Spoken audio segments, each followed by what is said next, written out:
আমাৰ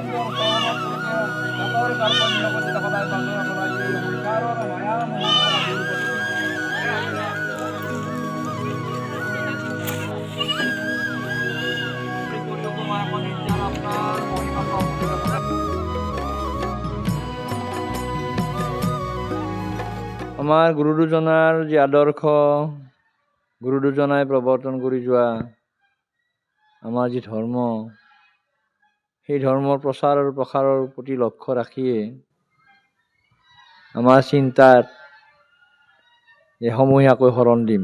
কাৰণ একাংশ মানুহ এতিয়াও আছে, শৰণৰ ইচ্ছা আছে, প্ৰবল ইচ্ছা আছে, অথচ খৰস্ৰান্ত হোৱাৰ কাৰণে তেওঁলোকে শৰণ ল'ব নোৱাৰে। যাৰ দুবেলা দুমুঠি খাবলৈ টান, গতিকে সেইকাৰণে ভবা গ'ল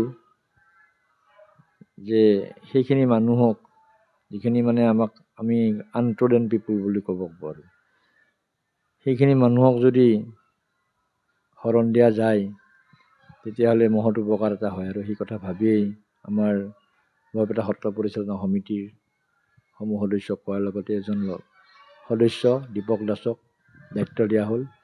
আৰু তেওঁ 4-5 দিনৰ ভিতৰতে ফেচবুকত দিলে, কিবা প্ৰচাৰ কৰাত মানুহখিনি আহিল। প্ৰায় 80 গৰাকী মুনি তিৰোতাই শৰণ ল'লে। আৰু শৰণ ল'বৰ দিনাখন যিটো আমাৰ ৰীতি, আমাৰ যিখিনি বিধি আছে, সেই বিধি অনুসৰি আগনিশা একো খাব নোৱাৰে, উপবাসে থাকিব লাগে। আৰু এটা সৎ ভাৱ লৈ তেওঁলোকে থাকে। ৰাতিপুৱাতে আমাৰ ৰাতিপুৱা যেতিয়া প্ৰসংগ শেষ হয়, প্ৰসংগ শেষৰ পিছত তেওঁলোকে শৰণ দিয়া হয়। আজি একেদৰে আমাৰ বৰপেটা সত্ৰৰ ভিতৰত, নামঘৰৰ ভিতৰত আমি শৰণ দিয়ালোঁ। প্ৰথমতে পুৰুষখিনিক দিয়া হয়, পুৰুষ আৰু মহিলাখিনিক একেখিনি কথাই কোৱা হয়, একেখিনি শৰণ বাক্য দিয়া হয়। কিন্তু পাৰ্থক্য মাত্ৰ পুৰুষখিনিয়ে দণ্ডৱত দিব লাগে, মহিলাখিনি দণ্ডৱত দিব নালাগে। তেওঁলোকে আঁঠুকাঢ়ি সেৱা কৰিলে, কাৰণ দণ্ডৱত দিব নোৱাৰে। তেওঁলোকে আৱয়ৱিক কথা থাকেতো, শৰীৰৰ কথা, শাৰীৰিক কথা থাকে। আৰু সেইকাৰণে পৃথকে পৃথকে দিয়া হয়। তাৰপিছত কিন্তু বাকী উপদেশখিনি বা যিখিনি আমাৰ বৰপেটীয়া ভাষাত চৰচৰণি বুলি কয়, চৰচৰণিখিনি কিন্তু একেলগে দিয়া হয়, পুৰুষ মহিলা। আৰু এটা কথা যে যিদিনাখন শৰণ ল'ব, সেইদিনাখন আমাৰ সত্ৰখনৰ 13টা পুলি আছে। পুলি মানে কোঠা। আৰু দ্বিতীয় পুলিটোলৈকে, দ্বিতীয় কোঠাটোলৈকে তাৰমানে তেওঁলোকে সোমাব পাৰে আৰু তাতেই শৰণ দিয়া হয়। আৰু গুৰু আসনখন স্পষ্ট দেখা পায়, কাৰণ যথেষ্ট ডাঙৰ কীৰ্তন ঘৰ, গতিকে তাতে দূৰৰ পৰাই দেখা পায়, ভিতৰততো দেখাই পায় ভালকৈ।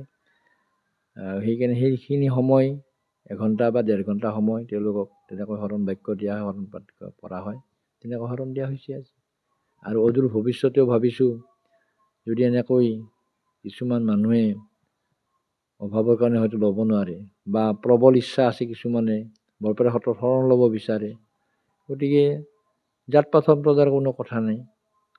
মহাপুৰুষ গুৰুজনাই যি আদৰ্শ দেখুৱাই থৈ গৈছে, যে বিভিন্ন জাত পাত সম্প্ৰদায়ৰ মানুহ একেখন আসনতে বহি ঈশ্বৰ সেৱা কৰিব পাৰে, আমি সেই আদৰ্শৰে আমি বাট বুলিম বুলি ভাবিছোঁ। আৰু ভৱিষ্যতে এনেকৈ গুৰু দুজনাৰ ধৰ্ম প্ৰসাৰটো হওক, তাৰে প্ৰচেষ্টাত আছোঁ। 44 আৰু 36 হ'ল মহিলা, 37 গৰাকী মহিলা, আৰু পুৰুষ 45 গৰাকী, 46 গৰাকী,